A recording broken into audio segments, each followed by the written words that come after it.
So the fun part of being a locksmith in the rain is, you know, doors are exposed to sweeping rain.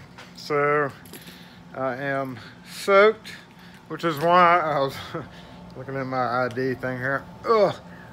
Yeah. Luckily I had a pair of shorts. So unfortunately I didn't have a shirt. I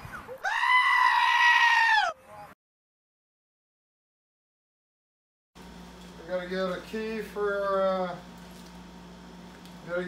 for a cam lock, and I guess I get to take plus 2 keys. Hold on. Hold the phone. Shit, that's too wide. There we go. I think it turns that way. Oh, it's so corroded. It's so corroded. Oh my gosh.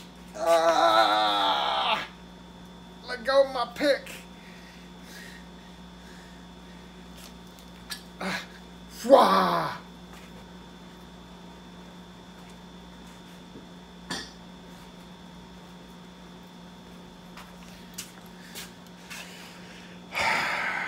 You know, I don't really... These are these stupid little 1645, 1646. That one is the 1645. Reese Trailer, and the lighting over here is crap. Tomorrow, with most of it though. So anyway, I'm going to do this tomorrow because I don't really want to. I don't have time tomorrow. I got to get these stamped. I got to get this made. I got two unboxings that I've got to do over here. 2!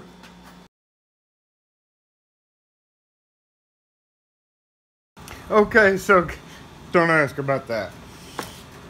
So here's the deal. Usually I don't make keys for these, but I thought, hey, I could do a video and yeah, talk about it. So it was the 1645 blank. There is a 1646, which, as you guessed it, is the opposite. So it could be either blank 1645 or 1645R, sorry. So if you look, it's flipped. Oh yes, R means reverse. Reverse, reverse, reverse, reverse. So it could be either one of these 2 keyways. This one is the, if you look at it, the grooves are on that side. So this is the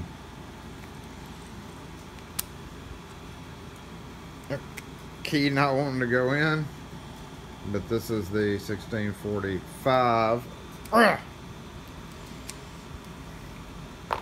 Okay, so there's a couple of ways to do this. You could pick it. Now the code series, I don't even know one of the codes off of them. So what we're gonna do is we're gonna wing it, right? So it's locked. I have not prepared this key in any way. But what I'm going to do here is just kind of put the key in. This is a flashlight. You'll see why I have that up here in a minute. The old cheapy Harbor Freight probe light, which I do not recommend. But anyway, I'm just going to put the key in. And doing this, I'm just going to kind of see if I can come up with some spaces. So from what I recall, most of these have, let's zoom in down here. Let's see, get this out the way. And we need to work right here. So most of these have 5 spaces. Let's look at that real close here.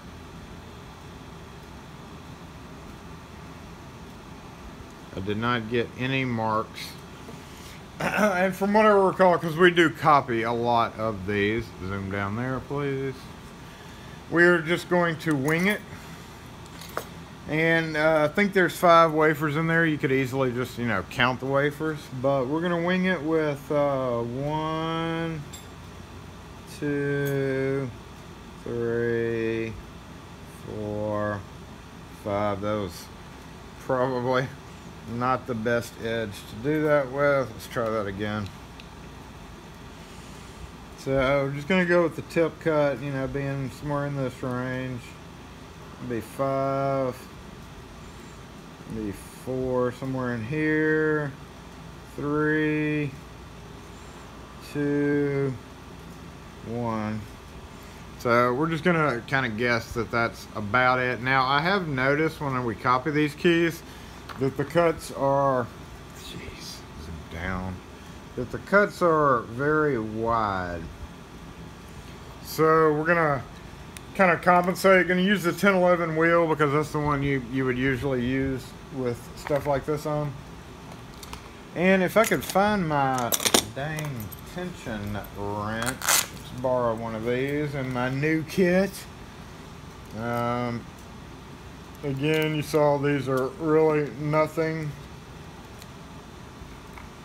to open most of the time, except when they're gooey, so that's open.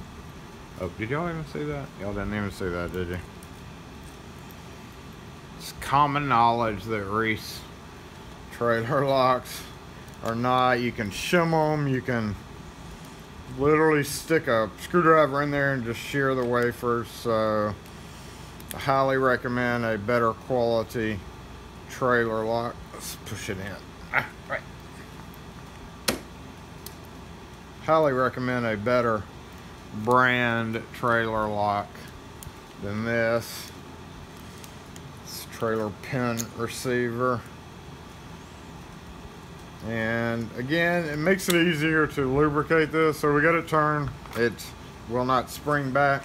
So now we're going to zoom in. We're going to see what these wafers might be. Oh. Okay. We're going to be very careful to do this. Let's go down here. Alright, if we're looking there, like we've done on other videos, we see the first wafer. Where's my pick? Oh wait, where's a cooler pick?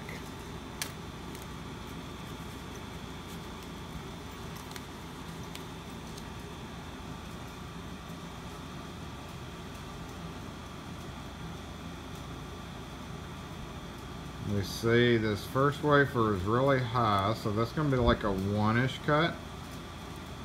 And then right behind that looks like maybe 1 or 2 spaces, so we're going to say maybe 1, 3. And then if we flip it upside down, we can see the third wafer behind it, which is that third wafer. And then we'll see what looks like a gap. Let's see if we can get that in there. No.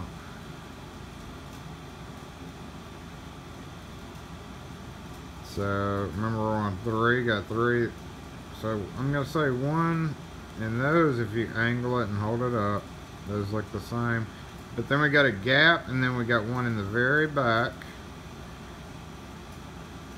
that looks like a 3 as well. And it's so hard to tell.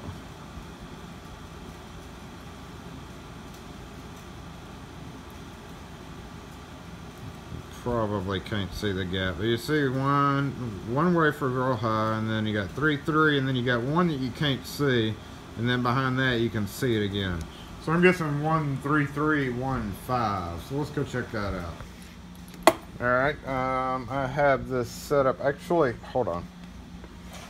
I'll take that back. I'm actually going to use the CW14MC wheel, which is a wider wheel. I was cutting the best key.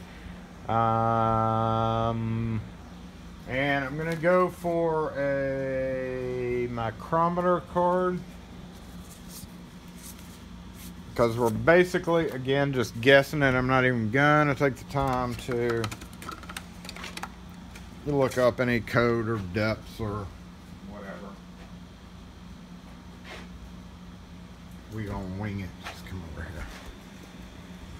We gonna wing it. Okay, so I have noticed on these that first cut is a little bit far forward, and it's a 1. So normally on like cam locks and stuff, it starts at about 100. So we're going to zoom this back to 100 and kind of look in. There we go. So about 100, 120 is usual, the usual range for that. That's right on the mark that I did. I'm gonna push it to 150 though. All right, and as we go down, we're gonna see it hits at 252. So 252 would be top of the blade, or one cut maybe. And 150, we're gonna go by 100. So 150, 250. We said that was a 3. So 252. We're gonna skip down another 10, so that would be, or another, let's go another 20. So let's go 232. I don't think that's deep enough, so we're gonna go 220. Let's just go straight down to 220. That probably is good. Skip to 350. Go 220 again. Skip to 450. It's not deep enough. I'm gonna go back and do those. So 450 to 1, and then last 550-ish would be 220 again. Now I'm gonna try, but I don't think it's gonna. I think it's gonna be tight. It's gonna be tight in the keyhole. Let's go over here and brush that blank off real quick. Get our lock. Turn it back to the unpicked position. There's our key. Let's put it in. Oh, and it works. So there you go.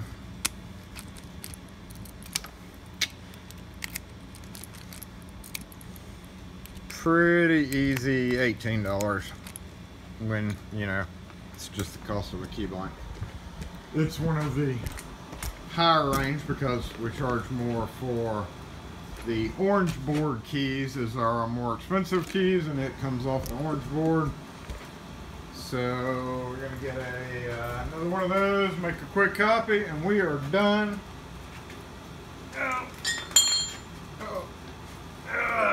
We're done with this. However, he probably could have gone and bought another one for $10. But yeah, that's what he wanted. So there you go. Reese Trailer Lock Hitch. Pretty easy to deal with. Tolerances are wide open, so no big deal. I'm guessing the spacing in depth. Thanks for watching, guys. Catch you on the next video. One last thing. Lubricate it so the keys work better. Remember, it was pretty crunchy. These pick up road grime, road salt, you know, dirt, dust. So it's good to come through and lubricate it real well prior to giving it back to the customer. Alright, so anyway, again, thanks for watching, guys.